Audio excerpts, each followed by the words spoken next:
To just go ahead and address the elephant in the room, every fight that I spoke on in my prediction video, I got incorrect. I didn't get a single thing right if I'm remembering correctly. That's tough. To go ahead and pop it off with the main event though, I don't really feel too bad. Don't feel that stupid. Definitely knew it was a 50-50 fight coming into it, and it definitely played out that way. Major props to both fighters for sure, but obviously more so to Dracus. He definitely put on a really good performance. And for as confused as I was about how the fight would actually turn out, the one thing I felt relatively certain about was that Dracus du Plessis would not beat Sean Strickland by decision. I ain't think he was going to be able to go the whole 25 and end up winning like that. I ain't going to lie to you. And low key, obviously don't know this for sure, but I feel like the biggest thing that doomed Sean was the fact that he was pity-patting too much. Them first like 3.5 rounds, he wasn't really sitting down to his shots for real. He was just so focused on throwing and landing his jab, which he did establish very early. But I kind of feel like he probably thought Dracus was going to slow down just like everybody else did.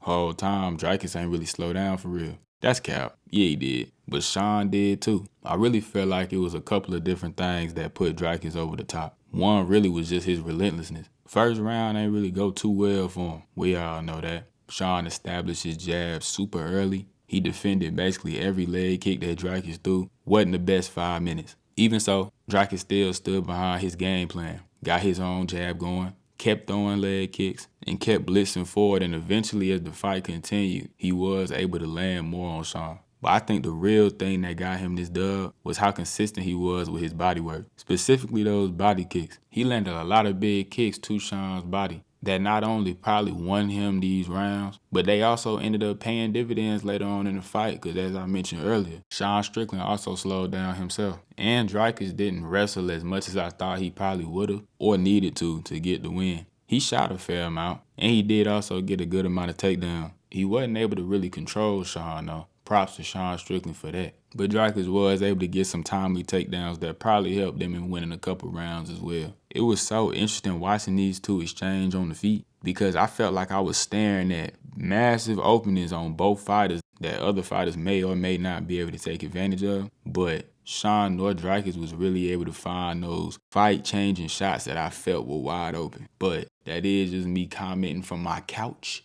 I ain't actually standing in the octagon duking it out with somebody. So now to go ahead and address the title of the vid, because I already know what it's going to be. Dracus du Plessis is a very good fighter, right? Super awkward and nasty looking, but he's good and he's smart. So he could end up holding the belt for a little bit, but when I just think about it off the top of my head, I kind of feel like somebody like Jared Cannonier could beat Dracus, I ain't gonna lie. And say hypothetically that matchup happens sometime relatively soon, this year maybe, and Jared Cannonier actually ends up being the middleweight champion. I think that thought alone kind of puts everything into perspective. Somebody's gonna beat Jared Cannonier as well. He's been on a good little run and stuff, but he's like 40 and he's not some super elite dominant fighter. You feel me? So, yeah, the belt could change hands again this year, maybe. But like I said, Dracus might be able to defend it a time or two. I kind of like it, though. Like, coming off a long reigning champion like Izzy, I think having at least the possibility of the title changing hands a lot is kind of exciting. Anyways, last thing about the main event. It was a pretty good fight, and I'm glad it was, because the rest of the main card was indeed quite cheeks. Raquel Pennington finally touches UFC gold as she handled Myra Breno Silva, I ain't gonna lie. I'm gonna keep it so thorough with y'all. I was not 100% paying attention to this fight. I didn't want to. But from what I did see, Raquel Pennington just as tough as ever. You ain't just gonna make her tap with no submission. You gotta actually put her out. And anytime I seen them exchanging on the feet, Raquel Pennington was tagging her quite easily because Bueno Silva has no head movement. I'm talking about her head was stuck on that center line and she just eating them. But whatever, congrats to Raquel Pennington. I actually seen something about Amanda Nunes. I don't even know if it was real or not. Talking about she leaving the door open to return. Can you please go somewhere and sit down and let these women actually have some success, please? Anyways, Neil Magny continues to be the ultimate gatekeeper,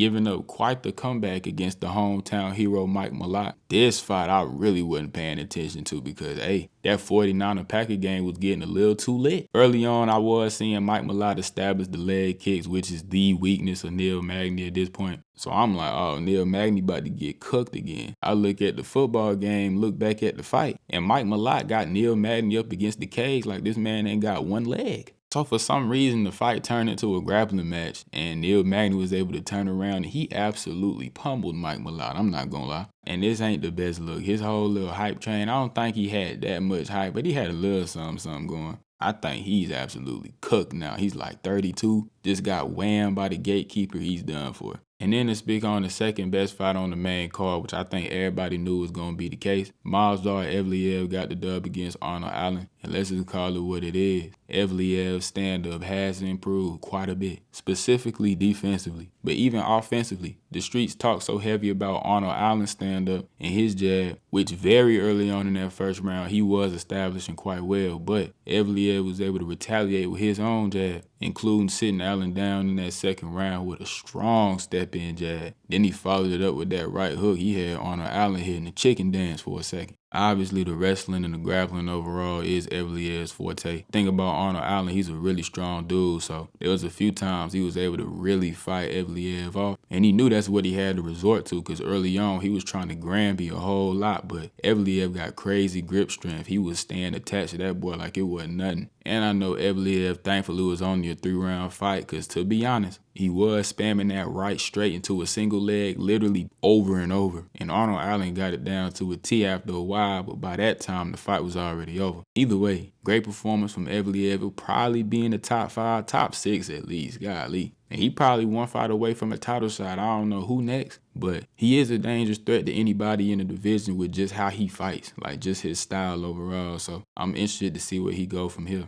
Absolutely one of the weakest pay-per-views I've seen in a while, indubitably. But, you know, it's all good. Something definitely had to give because we coming up on one of the craziest stretches of fights in UFC history, so they had to be lacking somewhere.